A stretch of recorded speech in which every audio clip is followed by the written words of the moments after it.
Welcome to another video from Homestead Hero. Today we're going to be demoing and reviewing the Scag Turf Tiger 2. Now on first look, I like this machine. It is big. It has the comfort setting seat in the front where you can set your weight by adjustment. We have a 61-inch velocity deck. We have a real sturdy frame. I like right there where you can set the settings on where you want to cut. It's close to the hands. It's got a 37 horsepower Briggs & Stratton Vanguard. I am not a Vanguard fan, nor am I a Briggs & Stratton fan, but we'll see what she does. I can see the oil filter right there, so that's easy access. This mower has one fuel tank, and it's located under the seat, so therefore it lowers your center of gravity. I like that. It also has a fuel gauge that you can read from the seat. That's a pretty sweet feature. You also have an electric panel, your on and off, your PTO switch.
Let's review this thing.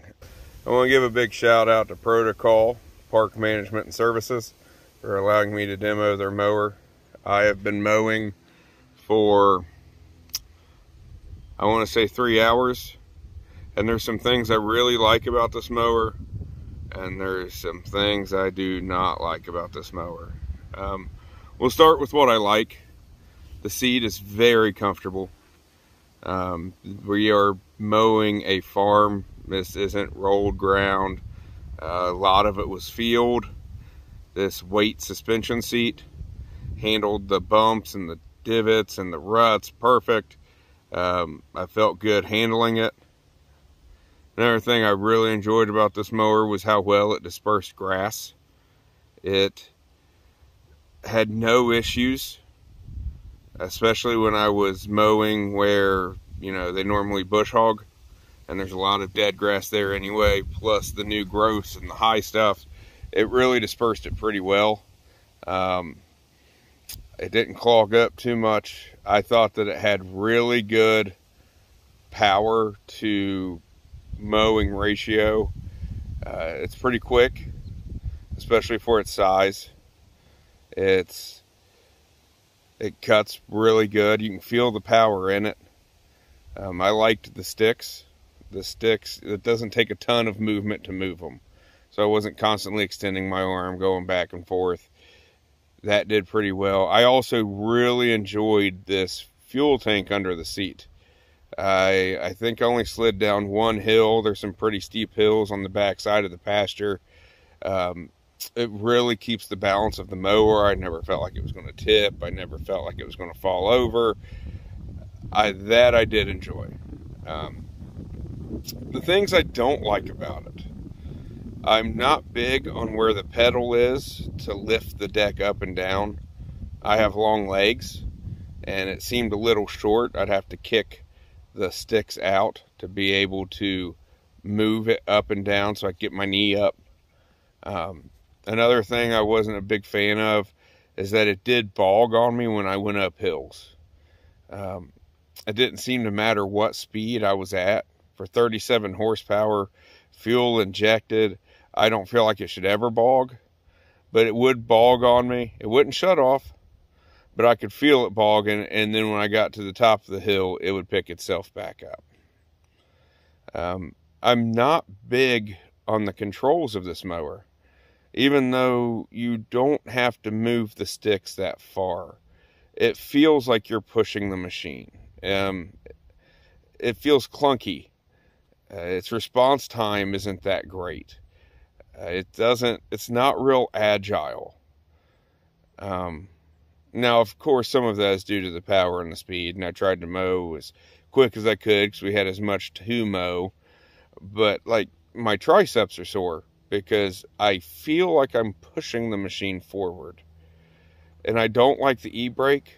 I'm so used to the chopper e-brake where it's just on my left and a handle, I pull it up and there it is, as opposed to having to kick this pedal and move the lever over. It seems like a lot of extra steps. Now, Scag makes a phenomenal mower. They're known for their durability, but I'm in the market for a mower, and I was looking at the Turf Tiger 2, and this isn't the mower for me, I don't believe. It was pretty gas efficient.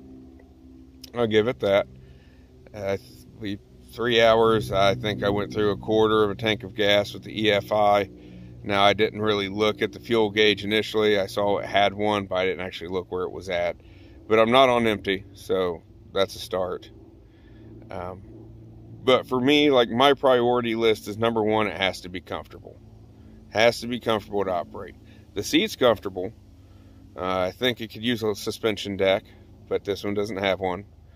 And the sticks weren't easy to move forward and backwards. So that's going to be a negative for me. And then I want durability, which Scag's known for, but also Scag's known for their prices. You know, if you replace a spindle on a Scag, it's $200. You replace a spindle on any other mower, and you're talking half of that. So the replacement parts are expensive. I'm not a Briggs & Stratton guy. I prefer my Kawasaki's, and I don't have anything bad to say about them. I just know that I've had Kawasaki's that I couldn't kill, like a 94 Honda Accord that wouldn't die with 300,000 miles. I've had those kind of Kawasaki's on a mower and other equipment. So I prefer the Kawasaki. As far as the stripes go on this mower, I thought it did a decent job striping where it could stripe. We haven't had rain in about 3 weeks, so I wouldn't say the grass is extremely lush. But where it was tall, it hadn't been mowed in a long time, or it was mowing over so much previous dead grass that you couldn't see the stripes. The blades on this mower aren't the sharpest, so I don't want to hold cut against it, because I do know that they use this mower every day, 6 to 7 days a week, and this just happened to be a day they weren't using it, and it really needs sharpened.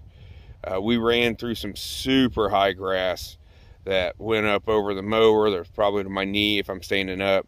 I have no review on that. I just videoed that to see what it would do.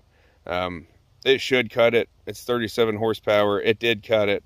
Did it cut it perfect? No. Is any mower going to cut it perfect? I don't believe so. I don't even know if a bush hog would really mow it perfect. So overall, you know, this is a good mower. I like the mower, but it's not the mower for me. Thanks for watching.